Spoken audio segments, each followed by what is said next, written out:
So this was not a real job for me, or wasn't going to be a real job for me, or wasn't intending to be. So I didn't have edited content at all. I just streamed on Twitch. And I would say it's a rare case. I just grew by streaming on Twitch. I didn't even grow on Twitter. My Twitter was also like a fucking afterthought. I didn't care about any of it. I just streamed, but I grew because people did manage to find me because my content was good. I don't think my content was good at first, but I think at some point people decided my content was good, and yay. So it worked out. And then once I debuted like a new model sometime after that and everything, then I started posting stuff because I was like, okay, I guess I'll do this. What was your turning point from serious hobby to trying to go full time? My health. It's a little sad. My health went to shit. I found out that I had a really bad illness. Then I thought I was going to die genuinely.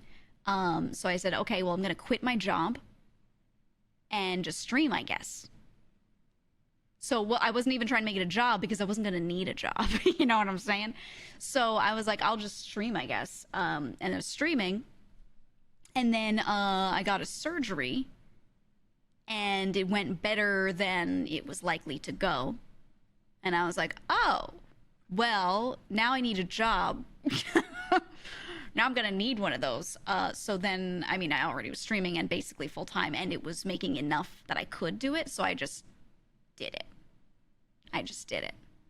So at any point, I have the option to just go back and do my old like tech and business work if I wanted. Yeah, I lived bitch, right? But I like this also, so I'm just doing this. And honestly, it was nice to be able to slowly heal from everything, and slowly, I'm still working my strength back up. Like, I'm still not anywhere near 100%. But being able to like stream and work from home means that I can do that. If I had to like get up and go outside for a job all the time, it just would not, I would not like it. I'll just say I would not like it, okay? Story sounds more horrifying every time you tell it. I try to not, okay, I can't not say it straight up how it was, but I try to not make a big deal out of it, because the whole reason, like, I didn't say how serious it was at the time to my community because I didn't want anyone to worry. I was just like, I'm just gonna tell them I'm done streaming or something, you know, like whatever. I didn't want to put that on anyone, but now I don't mind saying it because it's like, I'm good. You know what I mean? Like, I'm at the point where I'm good, so I'm like, okay. Now I'll say it, it's whatever. Yeah, I was telling everyone I was getting surgery for my big schmeat. Exactly. I had to cure my schmeatitis. Never realized it was that intense. Yeah, I didn't want anyone to realize that it was that intense at the time. How much pain meds did you take for that? Oh, for my surgery recovery?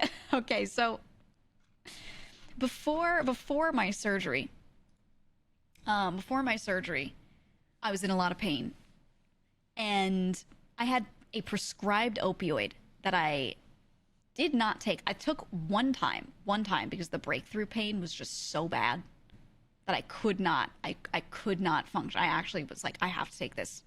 Other than that, I was on more standard painkillers that did not make me like zooted or anything. That was my humble request to my doctor. I was like, I really don't want to take anything mind altering. I don't like it. I in fact, I hate it. I like really hate that shit so much. Cannot even begin to describe how much I hate it.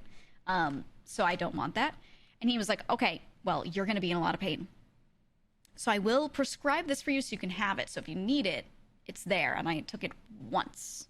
And other than that, I stayed off of it. And so before and after my surgery, other than that one time that I had to take that opioid, what I was doing was I was on very simple, really big strength ibuprofen. And then normally you do that every 6 hours. So I would take ibuprofen every 6 hours. And then on a staggered 3 hours later schedule, I was taking Tylenol. What's the acetaminophen? So I was doing the ibuprofen, and then 3 hours later acetaminophen, and then 3 hours later ibuprofen, and I was just on that all the time. So thankfully I was not zooted from that,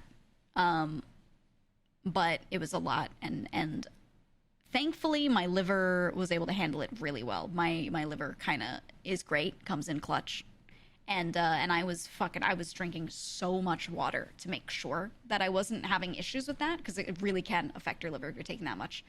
But yeah, I when I came out of the surgery and I woke up and I was still on the show, you know, whatever anesthesia I was on, the general anesthesia. I woke up, threw up a bunch, and then they were like, "Okay, here's the strong stuff," and I was like, "No, give me the Advil." And the nurse was like, "Not again," because that's how I was before too. She was like, you just got a surgery, like, I'm gonna recommend it." And I was like, no, because for some spots that they were gonna do incisions for my surgery, I had nerve blockers. So I knew for that first like day and a half, I was gonna be like all right, because you know, I don't know if you've ever had nerve blockers, but it's a local thing that they specifically inject right into certain spots to stop all nerve function. So I also like I couldn't even move parts of my body because of it. Like the nerves wouldn't even, like, they legit would not even like work. but I also couldn't feel anything. So I was like, you know, well, there was a lot of other stuff I could feel that wasn't, you know, the nerve blockers were just for specific spots. But the worst spots, I had nerve blockers. So yeah, I was just like, no, I'm gonna get on the ibuprofen and acetaminophen schedule again, and I'm just gonna do that. And so I just laid in bed for 2 weeks, like unable to move, but also not on opioids, because I really did not want that. I cannot begin to explain how much I did not want to take any of them. And I don't really have like an addictive personality. Whenever I have had to take anything, or anytime I've had to drink or whatever, like, I don't really feel the need to do it again.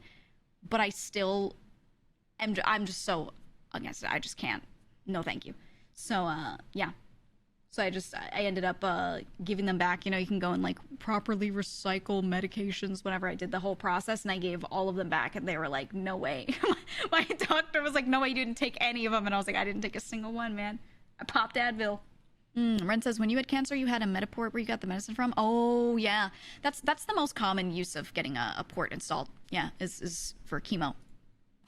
The day you got installed, it moved, and they had to do another surgery to get it fixed. You woke up mid-surgery from the anesthesia and were like, "Sup, dudes?" Holy fuck. Yeah, I wanted to do my surgery awake. I wanted them to just do local anesthetic. That's what I was going for, and they would not let me. My doctor's like, for some procedures, I would absolutely let you. For this one, absolutely the fuck not. And I was like, okay, that's fair. But it was a cool surgery. I watch a lot of surgery videos, or I have in the past, and I think they're very interesting. So I wanted to witness it. And he was like, "I understand that, just not this one. Not this one." And I was like, "All right." All right, fine. And a part of me was like, "God, I hope I wake up." I want to see it. I want to see it. But yeah, he didn't want to let me. I was like, "All right, fine. Completely understand."